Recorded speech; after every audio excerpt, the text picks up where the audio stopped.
ciudadanos no son su prioridad.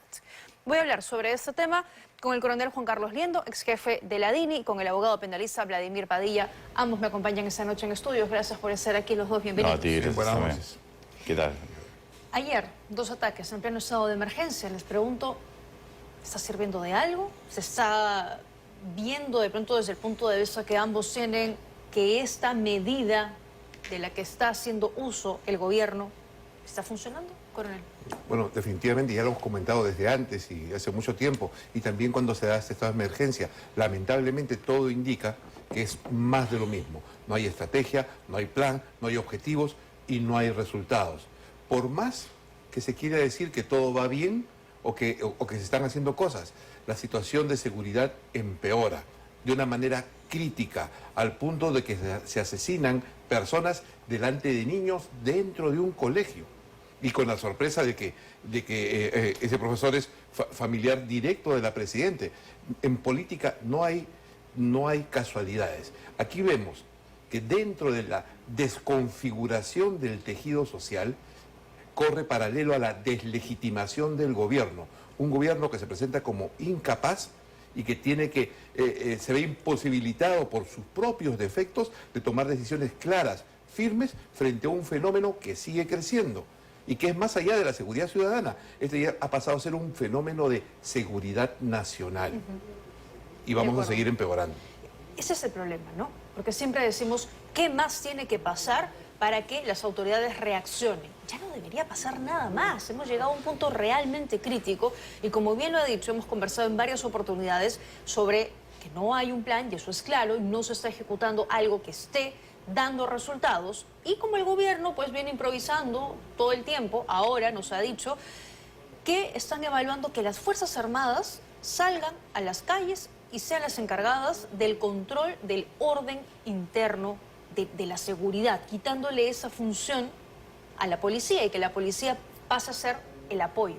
¿Es legal? ¿Es constitucional esa medida? Para nada. Y es que nuevamente venimos a un poco más, hay que llamar a los chamanes para que tiren la hoja de coca. ¿Por qué? Porque hay que hacer la siguiente reflexión. Si un familiar de la presidenta es asesinado y el ministro del Interior dice que estaba siendo extorsionado, pero que el ministro del Interior no lo sabía, una de dos: o el señor era muy reservado o no confiaba en el ministro del Interior. Entonces, por angas o por mangas, estamos mal. Entonces, porque al contrario, si tú eres familiar de la presidenta, obviamente tienes más acercamiento para decir o para confiar en que te pueden proteger. Pero eso no pasa ahí. Entonces, a tu pregunta, ¿las Fuerzas Armadas pueden solucionar la seguridad? No, porque aquí no se trata de que, oye, se está quemando mi casa y voy a agarrar y voy a, ¿sabes qué? Le voy a tirar un vaso con agua. Ah, no funciona, ¿sabes qué? Voy a romper la puerta. No. Como decía el coronel, aquí lo que tenemos que hacer y lo que brillamos es que falta estrategia. En realidad hay que decirlo, falta inteligencia. Falta inteligencia. Pero inteligencia no de la actividad de estrategia, sino la de acá. También. ¿Y por qué? Porque los delincuentes se están riendo, porque, mira, por un lado salen los congresistas y se pelean con un código, después salen y se pelean con la fiscalía, salen y se pelean con los jueces, y mientras tanto, ellos ya perdieron respeto a todo y te matan en cualquier lugar. ¿Por qué? Porque han descubierto que la policía no tiene reacción rápida. Claro. ¿No? Claro. Solo para hacer una precisión de lo que decía el ministro del Interior, ayer respecto a este asesinato dijo que este profesor estaba en litigio con familiares por un terreno, por una propiedad. Jessica Lara ha investigado hoy, si esto estaba en litigio tendría que haber documentación legal, no hay nada. O él nos está mintiendo o está perdido el ministro, ¿no? No, pero además en realidad, fíjate, yo creo que por menos debería estar fuera cuando él dice, pero vamos, o sea, una persona, o sea, no me reconoce mis logros. Ya. O sea, ya, es una vergüenza. En realidad, en el estado en que estamos, es impensable que alguien que dirige la seguridad interna esté dando declaraciones a la prensa. Él debería estar estableciendo estrategias y pidiendo cuentas. O dirigiendo, Claro. ¿no? Coronel, ¿usted cómo ve esa propuesta que está evaluando el gobierno de que sean los militares los que tomen el control? Bueno, de repente estoy en contrario con el doctor porque sí es un alcance constitucional los regímenes de excepción y que la Fuerza Armada se hace cargo del orden interno cuando la policía es rebasada, eso está en la Constitución. Entonces sí es posible Pero que se haga siempre cargo. cuando la presidenta tome la decisión, Exactamente, ¿no? Tiene que tomar la decisión por un periodo de tiempo determinado. Pero también coincido con el doctor en lo siguiente, las Fuerzas Armadas no van a solucionar este problema. Claro, el problema, la pregunta es si es que es conveniente en ese Exacto, momento, ¿no? Entonces, a ver, yo tengo la siguiente posición. Es inevitable que entren las Fuerzas Armadas. Mientras más demoren, va a ser peor. No es el primer país que lo hace. Aquí ya lo hemos tenido en la época del terrorismo. Y eso sucede cuando la policía es sobrepasada. ¿Qué cosa quiere decir? Ya no funciona la seguridad ciudadana, no funciona el orden público y el orden interno no se puede garantizar. Eso es lo que estamos viendo. Espacios del territorio, eventos donde el Estado no tiene la capacidad para hacer el ejercicio de las leyes, el Código Civil, el Código Penal, ¿no? porque la policía no puede responder, la dirección política no responde frente a este fenómeno que hay. Hay un fenómeno aquí que sobrepasa el orden interno. Y, obviamente, aquí tenemos dos problemas claves y principales en la ejecución de las estrategias, ¿no?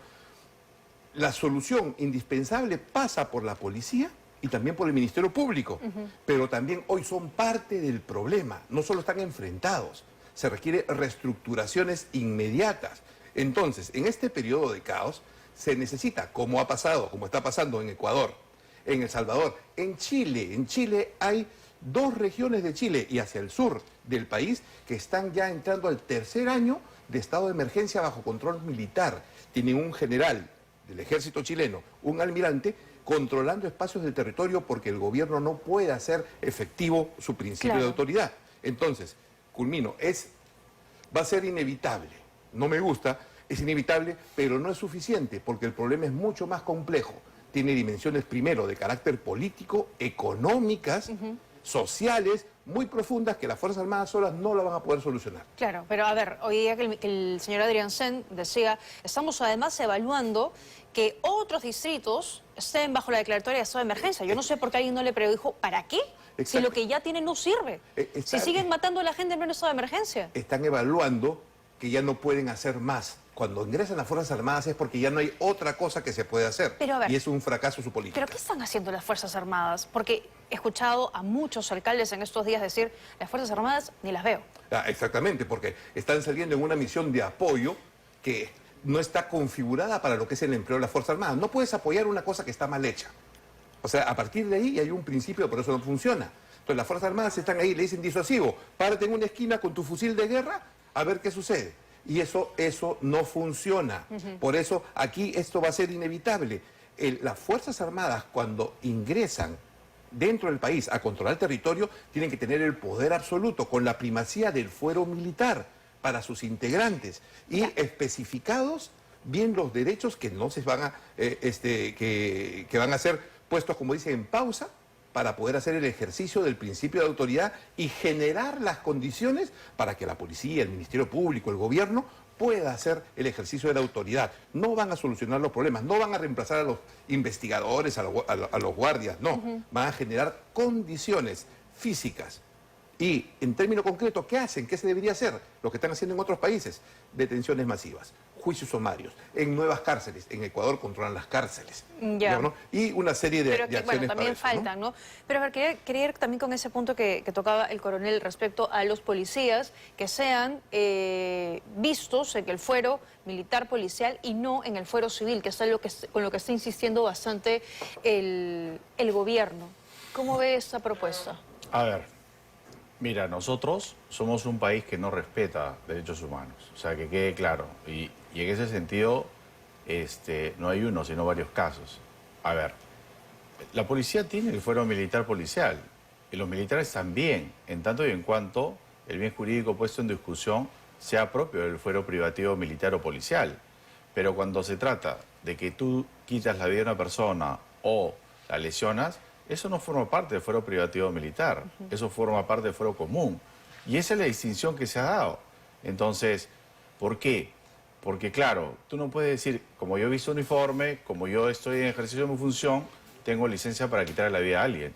Entonces, eso está zanjado. Pero es una visión ideológica. No es exacta, sí, totalmente ideológica. ¿Por qué es y parcial. ideológica? Claro, porque no aplica, esa es una versión parcial ideologizada en todos los países. ¿En qué es ideologizada? Lo voy a decir lo siguiente. A ver, ¿por qué es ideologizada? Porque considera como premeditado que el personal militar y policial sale a quitar la vida y sale a violar derechos humanos o a causar lesiones. Eso es lo que usted está diciendo. No estoy diciendo Y eso eso. es claro que sí, lo ha dicho directamente. A ver, no es directamente. Sí. A buen entendedor, pocas palabras. Bueno, yo lo he escuchado directamente y todas las personas lo han escuchado directamente. Y se lo voy a explicar. A ver, sería muy bueno. Se lo voy a explicar. Claro, sería muy bueno. Se lo voy a explicar. ¿Hay un código penal o no hay un código penal? Sí. Ya. Que no ¿Y aplica por para qué? los estados de excepción. A ver, vamos por partes. Ahí está, vamos correcto. por partes. A ver. Vamos por partes. El Código Penal se aplica ¿para qué? Se aplica para conductas que están debidamente tipificadas como delitos. Sí, correcto. ¿Hay homicidio o no? Dentro del Código Penal, sí. Claro. Sí, ¿Y lo puede cometer cualquier persona o no? sí, claro. ¿Un policía lo puede cometer? Sí. ¿Y lo puede cometer en actividad o no? No. ¿Ah, no? No. O sea, un policía dentro de una Dentro de un delegación- régimen de excepción. Perdón, no estamos hablando de régimen de Bueno, excepción. Yo le ya. estoy hablando dentro de una comisaría, un policía viene... y le Sí, mete claro. para- Sí, Entonces, sí. ¿eso lo ve el fuero militar o fuero común? No, fuero común porque no está en estado de Entonces, excepción. pero nuevamente yo no estoy hablando de estado de excepción, Claro. estoy diciendo a usted que no interesa si es policía o no es policía, no interesa si es una comisaría o no es una comisaría. Siempre y Interesa cuando no saber- esté en estado de excepción. Nuevamente, yo no estoy hablando de estado de excepción. Bueno, yo estoy hablando de estado de excepción. ¿Y quién le está diciendo acá que estoy hablando Claro de que estado de excepción? cuando salen las fuerzas militares, Yo necesariamente no le- tienen que salir no le en estoy estado hablando de excepción. Pero no estoy hablando de estado de excepción. le Bueno, pero estoy hablando de derechos humanos, pues. Estado de derechos humanos cuando salen las fuerzas ¿Usted no militares. tiene derechos humanos? Todos tenemos derechos humanos, Entonces- menos los terroristas y los espías. ¿Y yo acaso he dicho que No, no? yo estoy Entonces, precisando simplemente. ¿Yo acaso he dicho Sí. que no? Muy bien. Entonces- Bueno, Sí, sí, no, queda claro el punto de los dos, pero es un tema que está en el debate, está Claro. en el debate. Y Yo nomás lo que efectivamente te puedo decir es hay que las dos posiciones. sí. nadie, fíjate tú, que se quiere llegar a un tema de impunidad para hacer... A ver, partamos de lo siguiente, o sea, todos los policías son buenos y todos los militares son buenos, ellos no delinquen, no cometen delito, perfecto. Y si eso es así, perfecto, que sean consagrados entonces. Y segundo, los regímenes de excepción no son la maravilla del mundo. ¿Por qué? Porque por eso está en la Constitución. Para empezar, son temporales.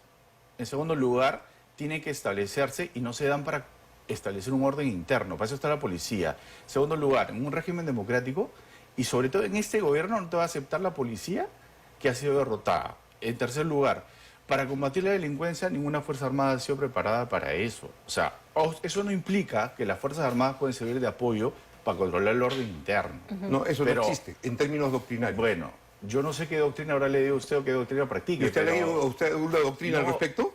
Sí, claro. ¿Qué doctrina leyó usted ¿Sobre sobre seguridad nacional y control del orden interno cuando la policía ha sido rebasada? ¿Qué doctrina? ¿A qué le llama rebasada la policía? Cuando la policía ya no tiene efectos, como sucedió con el caso del terrorismo y como está pasando ahora, ya no tiene capacidad de hacer cumplir el ejercicio de la ley. A eso le llamo sobrepasado. La Constitución dice cuando la policía es sobrepasada. Entonces, a alguien se le ha imaginado que la policía puede ser sobrepasada, me imagino. Entonces ahí entra la Fuerza Armada. Claro. Y las Según la Fuerzas Constitución. Armadas detienen. Bueno, es su No, posición. las Fuerzas Armadas no solamente detienen, sino generan las condiciones para que se vuelva a restablecer el Estado de ley. Me sorprende profundamente que usted no maneje Me esos temas. sorprende profundamente lo que usted dice, pero yo no lo voy a discutir. O sea, Coronel porque- Liendo, desde su punto de vista, entonces, todos los policías y militares tienen que ir exactamente al fuero militar policial. Siempre y cuando actúen en el cumplimiento de sus funciones dentro de un estado de emergencia, de un estado de excepción. Porque en ese estado de excepción, ¿qué se exceptúa? Precisamente que el gobierno, el poder político, no puede hacer ejercicio de su autoridad en forma normal. Ya, pero Hay una sí- fuerza que lo desafía. Pero debemos entender también que en la historia reciente ha habido abusos y excesos también. A ver, en toda la historia de la humanidad, siempre hay episodios cuando intervienen las fuerzas militares que son calificados como excesos. No me refiero o solo a las sucesos. fuerzas militares, me refiero a las fuerzas policiales. Exactamente. No, y a través de la historia tenemos la historia del terrorismo. Y es en todo el mundo que siempre se da eso. Porque es parte del proceso eso de violencia que tiene que ser superado. De acuerdo. Entonces, no significa que los policías o los soldados sean santos.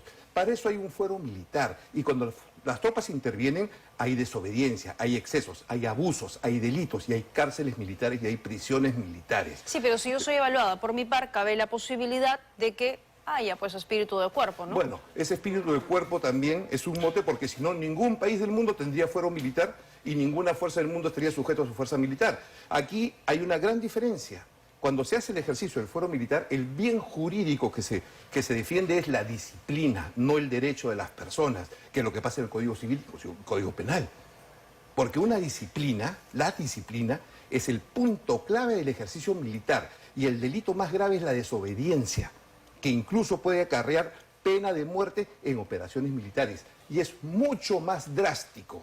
Lo que aquí es que hay una visión ideológica muy pacifista, muy progresista, no sé si será su caso, pero sí se extiende en tachar todo lo que es fuero militar y tachar la acción de lo militar para solucionar los problemas. Aquí yo me refiero a la Constitución y a un hecho claro, que es la policía sobrepasada. ¿Algo más que quiera acotar ya para pasar de tema? Vivimos en un Estado democrático de derecho. Aquí convivimos todos, militares, policías, y cada uno tiene un rol. Y aquí definitivamente el armamentismo no tiene un rol. Los militares, para empezar, no asumen una posición de control de delincuencia. Los delincuentes no son igual que terroristas, requieren nuevamente una labor de inteligencia muy diferente. Por eso existía un grupo especial de inteligencia contra el terrorismo, por eso existe una división de investigación criminal. Si no, cualquiera los investigaría. Entonces, yo no estoy de acuerdo que se desaparezca la policía y va a entrar la Fuerza Armada. Así de simple. Además, derechos humanos los tenemos todos, por nuestra propia condición de ser humano. De acuerdo. Así de simple. Una precisión pequeña, brevemente, digamos, porque se está hablando aquí de otra dimensión. No es que las Fuerzas Armadas van a desaparecer la policía. Eso, no sé si usted lo ha visto, eso es lo que usted quiere apreciar. El terrorismo aquí se pudo derrotar porque la acción policial se integró a la acción de la Fuerza Armada. Así como... El GEI no estaba parte de la Fuerza Armada. Pregúntele a general Miyashiro. A ver, del GEI hay mucho mito, pero sí, hay mucho mito, sí. ¿Ustedes autorizan? No, o sea, la para nada. fue gracias a quién? A ver, el ¿A GEI estuvo dentro de una estructura de estrategia de inteligencia y de estrategia militar. Hay que agradecerle a los militares. No, hay que agradecerle a Fujimori y a los jefes que derrotaron el terrorismo. A Montesinos también. A Montesinos también, que era parte del grupo de inteligencia. A ver, si las cosas hubieran terminado en el 95... Pero reconozco lo que... O sea, a ver, Montesinos fue una persona amoral. A ver, no nos desviemos, ya estamos cambiando de tema. Si tenemos la visión ideológica, el Perú va a seguir siendo inseguro y va a fracasar. Y vamos a tener más policías, más militares muertos y todas las personas débiles sin amparo por esa visión ideológica. Por eso hay que usar la fuerza y hay que usar también militares y hay que usar cuando sea necesario proteger a las mujeres, a los niños, a los pobres, los enfermos y los más débiles. Para eso se usa la fuerza. Vean lo que ha ocurrido el día de hoy. Ya vamos a ir avanzando. Lo que ha ocurrido en la zona de Manzanilla, en Cercado de Lima, donde llegaron 8 efectivos de la policía. Iban a capturar a delincuentes, microcomercializadores de droga y se vieron rebasados. Estaban solos. No tenían apoyo, no había soporte. Teníamos las imágenes para irlas comentando. Ellos pidieron refuerzos, nunca llegó nadie. Y esta turba los atacó. Casi los mata porque les prendieron fuego al lugar, a la vivienda donde se encontraban. Y la respuesta del ministro, yendo un poco a lo que ustedes venían comentando, es: usen sus armas, disparen. Defiéndanse, disparen. Claro, los policías se habían quedado sin armas porque estas personas les habían arrebatado todo. Y hasta incluso intentan disparar, ¿no? Parece que una de las balas se queda trabada y no logran hacerlo. Pero ese distrito no está declarado en emergencia. ¿Y aquí qué pasó? Bueno, aquí vemos claramente que la labor de la policía es sobrepasada por la descomposición del tejido social. O sea, aquí, esto no puede suceder, por ejemplo. Eso es un hecho claro y concreto. Que a la policía enfrente estos temas no puede suceder. Algo está mal, algo no está funcionando bien. O la apreciación ha sido mala, el apoyo no ha estado integrado a una operación de este tipo y tiene que haber un responsable. O sea, aquí tiene que haber un responsable de esa falla. Esa zona es peligrosa, Exacto. lo saben a qué se están yendo a enfrentar. Dan 8 efectivos nada más, piden apoyo, no llega nadie. Entonces algo está fallando. O sea, tenemos que reconocer que algo falla. Y lo que sí, la reacción política de decir que saquen sus armas, entonces ya estamos entrando al borde de la violencia total. Digamos, quiere decir que ya no hay estrategia, no hay plan, solamente quedan las armas. Eso no está dentro del marco de lo que es una acción coherente del Estado. Si tenemos que aceptar que estamos en una situación crítica, como lo demuestra este caso. Hay una descomposición del sistema social, hay una implosión del sistema político, un enfrentamiento entre los poderes del Estado. Y todo el problema está cubierto por esa fragmentación del uso del poder. Estas cosas van a seguir empeorando y van a obligar, sí, acá al doctor no le guste, a que salgan las Fuerzas Armadas para contribuir, no a reemplazar a la policía, no a reemplazar a los jueces, sino contribuir a que vuelva el orden interno al país y el Estado puede hacer ejercicio de derecho con su policía, sus jueces y fiscales. Al final, si no tenemos personas capacitadas con inteligencia, como decía el doctor Padilla, da igual, puede salir hasta Dios a la calle y eso no va a funcionar. Ah, sí, totalmente. Totalmente. Si no hay personas capacitadas, políticos que tomen seriamente su rol. Se han detenido a peruanos y venezolanos que han sido los agresores de estos policías. ¿A los extranjeros se les puede expulsar o tienen que ser procesados aquí? Deberían ser procesados acá. ¿Por qué? Porque si los expulsas, no es nada inteligente eso. Porque los vas a expulsar y que van a volver a entrar. Bueno, con las fronteras que tenemos... Las fronteras, ¿quiénes las cuidan? Las Fuerzas Armadas, ¿no? Entonces, no, la policía. Entonces... La policía, constitucionalmente. Sí, claro. ¿Ah, sí? Sí, claro. Pero no deberían ¿No son las Fuerzas Armadas? Militares, ¿no hay militares en la frontera? Ah, pero cambia la Constitución. Tiene que cambiar la Constitución entonces. Entonces no hay militares en la frontera. No, tiene que cambiar la Constitución. Yo le he dicho si hay militares en la frontera. Claro, no. pero hay impuestos de vigilancia en zonas alejadas. El no control de la frontera es una misión constitucional de la policía. ¿Y por dónde llega la gente? ¿Usted cree que va a entrar por las zonas fronterizas? O sea, yo lo que quiero decirle es que así usted ponga militares por cualquier zona, la delincuencia va a imperar, o sea, eso es un fenómeno social. Además, eso es un fenómeno social, de acuerdo con usted. Mire, la delincuencia existe en cualquier parte y así usted saque los militares no la va a reducir. Bueno, entonces, ¿por qué lo sacan en Ecuador? ¿Por qué lo sacan en Chile? ¿Por qué lo sacan en El Salvador? No lo sé, yo debería saberlo. Yo no vivo en Ecuador, yo no vivo en Chile. Pero hay internet. Puede usted verlo y revisarlo. ¿Y usted cree que conoce un país por a través de internet? No solamente por internet, sino las personas que conozco por ahí. No lo veo con chaleco antibalas acá. O sea, acá usted y yo hemos llegado caminando y saldremos caminando. O sea, bueno, entonces para usted estamos bien y... No, yo no he dicho eso. No hay problema. Lo que pasa es que eso parece lo que usted está diciendo, ¿no? No, en lo absoluto. Yo lo que le quiero decir es que eso, coincidimos en algo. Eso es una falta de estrategia policial. Ah, sí, claro. Es que ese es el punto. ¿Sí? O sea, y los dos coinciden con eso. Está basado en totalmente improvisación. De acuerdo. Yo estoy, por ejemplo, yo estoy de acuerdo con usted en que, por ejemplo, las Fuerzas Armadas sí tienen que hacer ¿qué cosa? Tienen que hacer rondas en objetivos estratégicos, aeropuertos, estaciones, todo eso. Exacto, pero tiene que ser una visión estratégica. Pero no lo puedo sacar por sacar, ¿se da cuenta? Totalmente de acuerdo. Pero eso es lo que está pasando ahora. Pero así... Yo estoy opuesto a lo que está haciendo ahora. O sea, esto ahora solamente es una figura de un soldado con un fusil que no tiene sentido. Claro, que lo paren en algunas avenidas y se acabó. Es que todo el mundo dispara contra todo el mundo agarra y ¿qué dice? ¿Sabe qué? Todo está mal, pero nadie da aporte, ¿se da cuenta? Pero aquí estamos aportando, ¿eh? Está bien, usted y yo podemos discrepar en muchas cosas, pero podemos ponernos de acuerdo en algunas. Sí, claro ¿se da que cuenta? Sí. Por ejemplo, algo lo que es primordial es que en nuestro país no existe un líder en seguridad, no existe temas de inteligencia, no existe alguien que planifique y diga, oye, ¿cómo paramos este tema? El tema de las extorsiones ya venía de Chiclayo, de Trujillo, en algún momento iba a llegar a Lima. ¿Qué se hizo? No se ha hecho nada. ¿Ya llegó acá? Perfecto. Ahora, ¿cómo hacemos para empezar a parar estas cosas? Y ahí se necesita gente especializada. Es que esa conversación de la que siempre hablamos no existe. Totalmente no existe. Y esa conversación no existe. Dejemos las ideologías de lado, pero efectivamente esa conversación técnica de gestores no existe. No existe, porque tenemos una presidenta que no le importa. El jefe de gabinete tampoco se hace cargo. Para él las cosas están andando bien, para el señor Santibáñez también. Y si usted le pregunta a los fiscales o a los jueces, todos consideran que están haciendo bien las cosas. Entonces, pero a la hora de la hora uno ve los resultados y las cosas no están caminando en el país. Exactamente. Ya, entonces, planteamos soluciones. ¿Hacia dónde tenemos que caminar? Porque, a ver, inicié esa conversación diciéndoles, constantemente decimos que ¿hasta qué punto tenemos que llegar? ¿Qué más tiene que pasar en el país para que la gente reaccione? Ya no debería pasar nada más, pues, ¿no? O sea, ya estamos bastante colmados. Lo que pasa es que este gobierno no se da cuenta que estas paralizaciones pueden llegar a sacarlos del gobierno. Porque, de hecho... ¿Usted cree que pueden tumbarse de claro, tumbar un gobierno militar, no se va a tumbar ese gobierno. O sea, parece que no recuerdan el paro policial de la década del 70. El 75. Y la huelga general del 78. Pero son hitos políticos que cualquier mandatario debe tenerlo en cuenta. Militares o no, deben tenerlo en cuenta. Claro. Así es, o sea, y en este caso en concreto, porque ya se vienen aunando sin un tema político ahí de por medio, ¿no? Entonces, porque la gente está harta de que insulten tu inteligencia diciéndote, oye, no pasa nada, si acá está todo maravilloso, acá no pasa nada, eso es un hecho aislado, la gente se mata.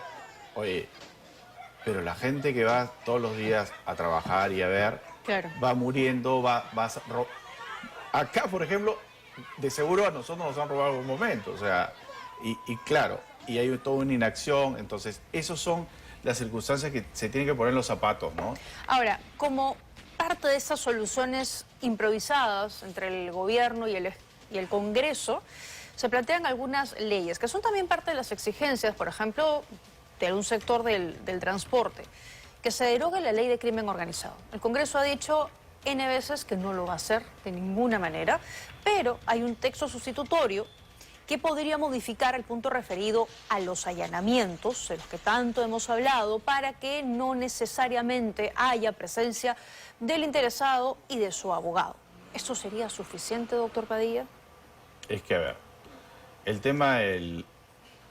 Hay dos momentos, fíjate. El Congreso ha derogado una ley respecto del allanamiento que no estaba vigente.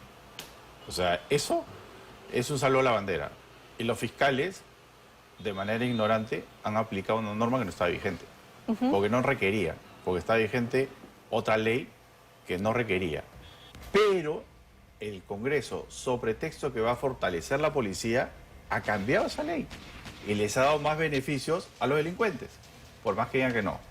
Y ahí sí te dicen que no solo eso, sino que cuando el fiscal le pide al juez para allanar, le dicen al juez, comuníquele al Ministerio de Justicia, no lo hizo así, pero se debe entender, para que le ponga un abogado de oficio. Entonces, oye, un momentito, o sea, primero se va a enterar toda la gente del Ministerio de Justicia que va a haber un allanamiento. Entonces, todo este factor sorpresa, o sea, esa medida no va a tener ningún efecto, ¿te das cuenta? Entonces, yo no entiendo por qué el Congreso se hace tanto problema. Si a mí vienen los transportistas y me dicen, deróguela, yo agarro y le digo, ahorita, mira, sentido político te la voy a derogar, porque ya tengo otras normas, ¿te das cuenta? Claro. Esa norma que han sacado, la derogo, además, saco otra norma que no tiene efecto retroactivo. Entonces, chau, pe. Claro, Ya porque hice los políticos que ya buscaron beneficiarse se podrían seguir beneficiando. No, es que ya se beneficiaron o se van a seguir beneficiando. O se seguirían beneficiando, de acuerdo. El problema yo lo veo desde un enfoque político. Esto no solamente es una mala interpretación, una mala intención del Congreso, beneficios propios, que todo eso hay, ¿no? Sino que estamos viendo un enfrentamiento político entre un sector de justicia de la Fiscalía que ha tomado una posición política que de enfrentamiento al Congreso, con razón o sin razón, ideológica sobre todo. Hay una guerra política entre el Ministerio Público y el Congreso, es un hecho. Hay una guerra entre el Poder Ejecutivo y el Poder Judicial a través del Ministerio Público. Todos están enfrentados. Yo lo que Entonces, veo aquí, este descalabro, coronel, es una guerra es entre una las guerra. autoridades y la gente. Porque incluso desde el gobierno, el señor Adriancén, el señor Santibáñez han dicho que salen a protestar terroristas, que la gente en Movadef está ahí. O sea, tratando de deslegitimar completamente el sentido real y el objetivo de esa protesta. Exacto, y también es cierto que una protesta legítima, muy potente de los transportistas también, es instrumentalizada por grupos de izquierda, porque ven la oportunidad y en democracia se supone pueden hacerlo. Pero, coronel, Esto es un eso ha existido siempre. O sea, Siempre. aprovechamientos políticos va a haber de derecha y de izquierda todo Pero el no tiempo. es para deslegitimarlo como tú lo mencionas. Bien, entonces por eso es que yo propongo propuestas, ¿no? O sea, esta situación no tiene control. O sea, no hay forma de que se pongan de acuerdo y vamos a ponernos de acuerdo por el Perú. No hay ese espíritu para hacerlo. Mientras tanto, la población, los más débiles, los pobres, los enfermos, las mujeres, los niños, están viviendo día a día con terror. A nivel nacional se están produciendo una serie de efectos. Están baleando ómnibus interprovinciales con pasajeros adentro. Sí, no, es terrible. Entonces, este es un problema de seguridad nacional y hay mecanismos institucionales, constitucionales, para empezar a solucionarlos que no se están respetando ni aplicando. Entonces, esa es, digamos, un poco la aproximación de propuesta. Que se apliquen medidas institucionalizadas, legales, constitucionales. El señor Adriancén insiste con la figura de terrorismo urbano, término que se ha banalizado muchísimo en estos días, pero el Congreso dice que tiene un dictamen listo para que se tipifique el delito de criminalidad sistemática y se propone elevar penas para delitos de extorsión, crimen organizado, sicariato, entre otros, y eliminar beneficios penitenciarios para los autores. ¿Las máximas penas ya no existen para estos delitos? ¿Qué más se puede hacer? Pero dice pena no mayor a 35 años, pero si la pena temporal es 35 años. Por eso, ¿qué más se puede hacer? ¿Qué ¿no? más le puedes dar? O sea, no, o sea, simplemente es para decir, estamos haciendo algo, esto, pero no es verdad. O sea, la delincuencia no la vas a combatir con un pedazo de papel. O sea, la delincuencia, nuevamente, volvemos a lo mismo. O sea, mira, ¿cuántas veces el delito de feminicidio no ha evitado que desadaptados sigan matando mujeres? Entonces, es igual, por más que tú lo pongas ahí, estos delincuentes, si ya aprendieron de que está descontrolada una ciudad, van a seguir delinquiendo. O sea, por más que le pongas eso. Claro, y insisto, estos delitos ya se condenan con la pena máxima. Sí. Y el Congreso lleva 2 semanas, 2 plenos, intentando hacer algo, tiempo creo básicamente, porque no ha sacado nada adelante, y su preocupación también está por otro lado. O sea, ya por último, si tienen la intención, si creen en su cabeza que sacar la ley de terrorismo urbano o como se llame, es lo que realmente va a ayudar o va a contribuir, pero ni eso, ¿no? El problema es que hay una pérdida de foco total. O sea, se quieren ver delitos con una visión de hace 20 o 30 años, cuando estos delitos responden a un proceso de expansión de crimen transnacional organizado sobre toda la región. Por ejemplo, se habla de extorsionadores, de secuestradores, y me refiero específicamente a la extorsión. No se ha atrapado a una persona que sea la que paga al extorsionador. ¿Dónde están los que ponen el dinero para las extorsiones? No se ha atrapado a uno. Digamos. En el Perú, en el último mes, el incremento de la violencia con muerte ha sido súbito, así es histórico. Ya se está reflejando en reportes de otros países del mundo que se ve por internet. Bueno, pásaselos, ¿no?, al ministro Santibáñez, porque bueno, él dice que todo está bajando. Entonces, tenemos aquí, digamos, cuáles son los efectos. ¿Quiénes están de esas bandas del crimen transnacional organizado? Tienen nexos políticos, tienen nexos con organizaciones terroristas, tienen nexos con cadenas internacionales multinacionales de lavado de dinero. Tenemos a APEC. ¿Cómo vamos a estar para APEC? Con una protesta para el 12 de noviembre. APEC para el crimen? Nadie se pregunta eso. Es el cambio del sistema de cabotaje en toda la región y el de las rutas marítimas que son empleadas por narcotráfico, trata de personas, contrabando, que va a cambiar con el puerto de Chancay. ¿A quién le interesa el cambio? No, esto es un tema que hemos discutido en academia mucho, pero nadie toca ese tema. Entonces se está perdiendo el foco en los delitos menudos que son efecto de cosas más grandes. Pero si no pueden ni con lo pequeño, imagínense, ¿no? Bueno, esa es la tragedia de los políticos que tenemos hoy. El tema es que, claro, los alcaldes cuyos distritos están en estado de emergencia, o bueno, están haciendo las cosas como pueden, también muchos de ellos con recursos limitados, con buenas intenciones, y hay 4 distritos que han aprobado una ordenanza para prohibir que 2 personas viajen en una misma moto, que son Independencia, Puente Piedra, Santa Rosa y Ancón, y se estarían sumando en los próximos días San Martín de Porres, Comas y Caraballo. Quiero preguntarles si esta medida, por un lado, sirve de algo y por otro lado, si es que es legal, ¿se puede prohibir? Pienso por lo último, es totalmente inconstitucional por un lado, en segundo lugar, es absurdo. O sea, ¿por qué? Porque ni con esa medida que los delincuentes van a ir ahora de uno. O sea, es como que tú digas, los delincuentes son lo más informal que hay. Y el día que quieran matar a alguien, se van a subir a la moto 2 y lo van a matar y se van a ir. Es igual. Se supone que todo aquel que quiera portar un arma tiene que tener una licencia. ¿Y que los delincuentes van y sacan licencia de su carro? No, pues o sea, eso es un tema tonto. O sea, ¿ahora qué? ¿Y si hay 3 en la moto, no lo puede tener? Claro, la realidad eso es un tema... ¿Qué es lo que sucede con ese tipo de medidas? Revientas al que es formal, revientas al que trabaja, revientas... Entonces, perjudicas en realidad al que sí trabaja todos los días. Hoy día han matado a un chico, un joven que estaba en su vehículo, en su auto, en Bellavista. El sicario iba a bordo de una bicicleta. Claro, si no va a hacer moto, va a hacer de repente bicicleta, ¿no? mañana van a prohibir también las bicicletas. O las patinetas, ¿no? Sí, pero es un hecho concreto al mismo tiempo, que uno está en su auto, uno está en una esquina y ve a 2 personas con una moto, ¿y qué piensas? Primero, ¿dónde salir corriendo? O cómo esconderte. O sea, es un hecho concreto que 2 personas en una moto, con casco y con biotipo de delincuentes comunes, genera terror. Es un hecho concreto. ¿Qué le decimos a las personas que sufren terror? ¿Que se aguanten por los derechos Digamos, ese es todo un tema de debate. No estoy diciendo que no sea eficaz, ¿ah? Porque efectivamente las medidas aisladas no son eficaces. Parar motos tienen la buena intención los alcaldes, es un reclamo popular legítimo, pero en el fondo es el reclamo a la inseguridad que no se responde con medidas aisladas, son sistémicas. Todo el sistema de seguridad ciudadana ha colapsado. Mientras no se acepte eso, estamos mal. El sistema de orden público ha colapsado. El orden interno está siendo rebasado. Mientras no se acepten esas cosas, vamos a seguir empeorándonos y discutiendo en cosas pequeñas que no van a tener trascendencia. De acuerdo. Tengo que ir a una rápida pausa y al regresar vamos a seguir conversando porque este año, el 2024, podría batir cifra récord en cantidad de homicidios. Con eso regresamos. 2024 está próximo a convertirse en el año con la mayor cantidad de homicidios. Vean las cifras del SINADEF, pero no tenemos las cifras del Ministerio del Interior que maneja el señor Santibáñez, pero estas son cifras de SINADEF, muertes por año. Fíjense, hemos hecho un recuento desde el 2019, cómo estas han venido incrementando en los últimos años. La del 2022 es de 1.516, la más alta en los últimos años.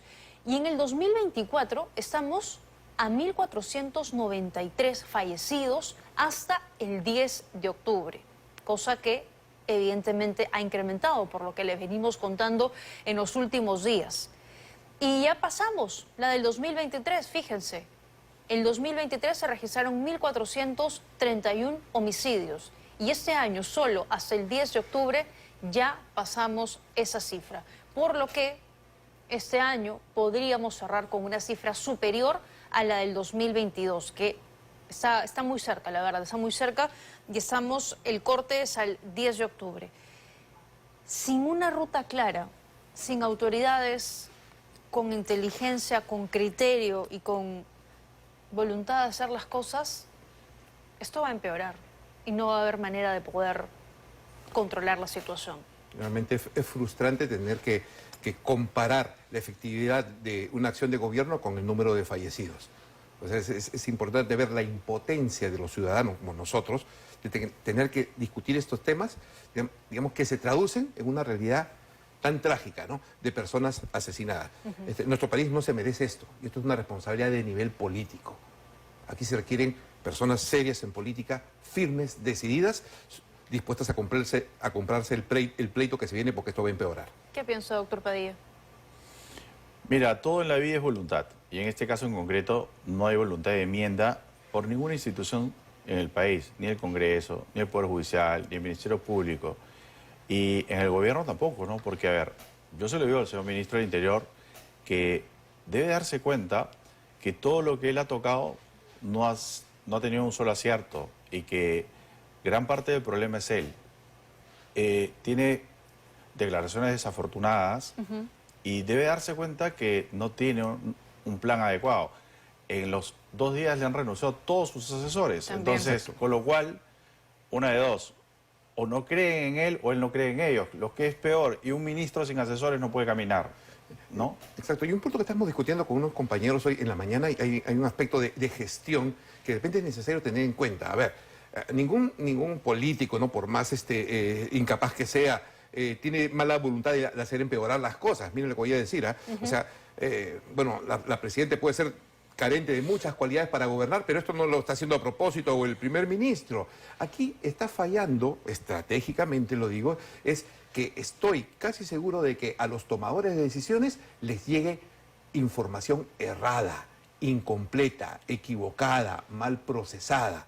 Le están informando mal y están haciendo tomar malas decisiones al gobierno. O sea, y esta es responsabilidad de la Dirección Nacional de Inteligencia. Tenemos una inteligencia que es irrelevante, porque ellos son los responsables de que los gobernantes tengan la información real y concreta. Se les ha reducido el presupuesto a la DINI, eso es cierto, pero... Le han aumentado, Tatiana. Le han aumentado recientemente, sí, porque Pedro Castillo se lo redujo. No, le aumentó. Y ahora el gobierno le ha dado 30 millones más para luchar contra la delincuencia, que no es su función. La gente que está ahí no está haciendo bien su trabajo. El hecho concreto es que aparece como irrelevante. Se supone que lo que hacen es secreto. ¿Es ¿no? eso? Claro. ¿Es ¿No? eso? ¿O es que es la presidenta la que no sabe leer esa información, interpretar lo que está recibiendo todos los días? Bueno, de repente tal vez sean las dos cosas, ¿no? El tema es que los responsables de entregar la información tienen que asegurar que el cliente que recibe la información, ese es un desafío para la inteligencia, la entienda, la comprenda. No es que yo soy el mejor analista y toma mi trabajo. Los productos de inteligencia se construyen a la medida del tomador de decisiones. O sea, eso es lo que dice la doctrina, eso lo enseñan a uno desde teniente. O sea, están hechos para que sean comprendidos, no para que sea un erudito de un premio Nobel siendo analista. Entonces, lo que es concreto es que las cosas están mal. Y si la presidenta no entiende los reportes de inteligencia o no los acepta, pues el jefe debe de renunciar, porque si no está avalando una situación que es negativa. Y es parte de todo este descalabro, ¿no?, institucional. Bueno, pero que ellos den un paso al costado, eso está bastante difícil. Pero como decía usted, doctor Padilla, la calle, la gente sí podría empujar a eso. ¿Qué lo va a hacer? O sea, mira, es una crónica de una muerte anunciada. Quien camina por la calle se da cuenta del descontento popular. Y para gobernar, el principal termómetro es salir a la calle y te darás cuenta, donde va, la repudian, igual que a sus ministros. Entonces, así no puedes gobernar. Claro. Entonces, es curioso, este gobierno entró indicando que es del pueblo y ahora el pueblo lo repudia, ¿no? Sí. Bueno, o sea, ayer el señor Quero llega al colegio de arte donde habían asesinado al profesor y se pone a hacer una serie de arengas y cosas que inoportuno, creo que queda corto ese calificativo. Y es el ministro de Educación. Y es el ministro de Educación. Sí. De verdad, una vergüenza. Han sido muy gentiles los dos por ustedes. haberme acompañado un gusto, esta Tatiana. noche. Gracias a los dos. Muy bien, una situación complicada para el país. Se vienen varios paros, además, anunciados para esta semana y las que vienen de octubre y noviembre. Y, por supuesto, vamos a seguir nosotros muy atentos a lo que ocurra en la calle y las decisiones que tome el Congreso y el Gobierno. Pausa.